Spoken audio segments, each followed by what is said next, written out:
जोड़ दोस्त पे ही दर आयो, सुखन अची दुखन के मौकम ॾिनी मोड़। जा पर खटी खोरो सापड़ सूर।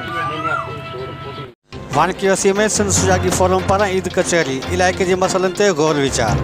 सिंध सुजागी फोरम पारां वकील मोहब आज़ाद लिगारी जो ताक़त रिचियल ईद कचहरी थी गुज़री, जंहिंमें सियासी समाजी सहाफ़ी शागिर्दनि ऐं पोलियतनि शिरकत कई। हिन कचहरीअ में हर हिकु फ़र्द सियासी तौर समाजी उणाइनि ते पंहिंजा राया ॾिना ऐं उन्हनि खे हल करण लाइ गॾियल जदोजहद करण ते इतफ़ाक़ कयो, जॾहिं त गुज़िरियल वॾे वक़्त खां हलंदड़ कचहरियुनि जे रुकल सिलसिले खे वरी बहाल करण ते पिणु ज़ोर ॾिनो, जंहिंमें ॻोठ ॻोठ वञी सुजागी जो सॾु ॾेई तइलीम शौर जी प्रचार कई वेंदी, जॾहिं त बाक़ी मसइलनि ते पिणु गॾियल तरीक़े सां जदोजहद हलाई वेंदी।